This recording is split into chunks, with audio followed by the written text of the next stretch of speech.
रामकृष्ण हरी मंडळी, आज आपण शिवलीलामृत ग्रंथातील पहिला अध्याय कथा स्वरूपामध्ये बघणार आहोत.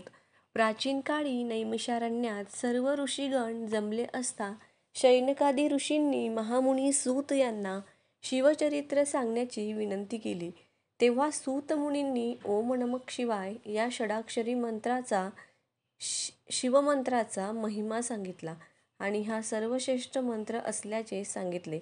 तसेच नमः शिवाय हा पंचाक्षरी मंत्रही तितकाच प्रभावी फलदायी असल्याचे सांगितले. या शिवमंत्राचा पठन प्रभावाने दुःख, दारिद्र्य, भय, शोक, काम, क्रोध, भेदभाव व पातके यांचा नाश होतो. पाठकाल समाधान प्राप्त होते, धैर्य येते, त्याचे पोषण होते. शास्त्रामध्ये, वेदात, तीर्थामध्ये, प्रयाग क्षेत्रामध्ये, काशी शास्त्रांमध्ये, पतास्त्र देवांमध्ये, शंकर व पार्वतीमध्ये मेरू पर्वत श्रेष्ठ आहे. तसा मंत्रांमध्ये शिवपंचाक्षरी मंत्र श्रेष्ठ आहे. दिवसा रात्री जागेपणी, स्वप्नामध्ये, निद्रा होत असताना, जाता येता, बोलता, कार्य करताना या मंत्राचा कोणीही कोठेही कधीही जप करावा. या शिवमंत्ररूपी सिंहाची गर्जना कानी पडताच दोषरूपी हत्ती जागीच प्राण सोडतात. अहो, प्रेमाने नुसते शिव शिव म्हटले तरीही शंकर समोर उभा राहतो. जे या शिवमंत्राचा अखंड जप करतात त्यांच्यावर त्रिनेत्र शंकर स्वतःच्या शरीराची सावली धरतो, त्याचे अहोरात्र रक्षण करतो. या मंत्राच्या उपासकांना शंकर मी तुमचा ऋणी आहे असे म्हणतो. पण हा मंत्र गुरुमुखातून घेतला तरच प्रभावी ठरतो, म्हणून तो ब्राह्मण गुरूकडून विधियुक्त घ्यावा. शिवमंत्राचा पुनच्चाराने सर्व पापे नष्ट होतात. या मंत्राच्या प्रभावाची कथा सूत मुनींनी सांगितली. फार पूर्वी मथुरा नगरीत परमपवित्र यादव वंशातील दशरथ नावाचा राजा राज्य करीत होता. तो उदार, सुलक्षणी व अतिशय पराक्रमी होता. काशीच्या राजाची रूपवती कन्या ही त्याची पत्नी कलावती. ती अतिशय सौंदर्यवती होती. एके दिवशी राजाचे मन सारखे कलावतीकडे धावत होते. तिच्याशी सहवास करण्यासाठी राजा आतुर झाला होता. त्याने कलावतीस शयन मंदिरात बोलावले, पण ती आली नाही. शेवटी तो स्वतःच उठून कलावतीच्या महालात गेला व तिला रतिक्रीडेसाठी विनंती करू लागला. पण तिने नम्रपणे नकार देऊन आपलं व्रतस्थ असल्याचे सांगितले. तसेच तिने राजाला स्त्री जर रोगिष्ट, गर्भवती, ऋतुमती, उपाशी, व्रतस्थ, वृद्ध किंवा अशक्त असेल तर तिला भोगू नये असे देखील राजाला राणीने समजावून सांगितले.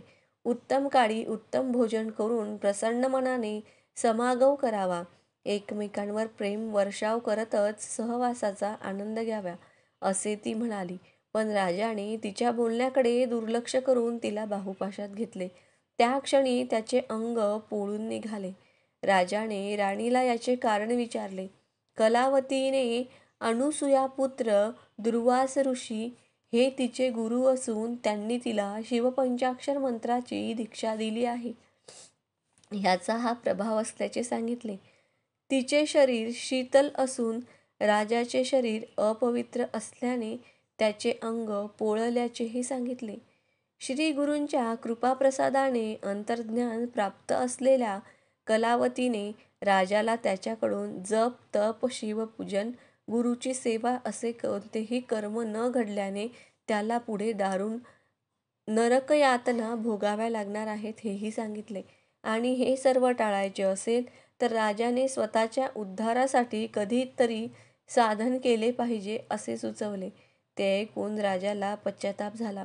राजाने कलावती राणीला शिवपंचाक्षरी मंत्राची दीक्षा देण्याची विनंती केली, पण कलावतीने त्याला दीक्षा देण्यास नकार दिला.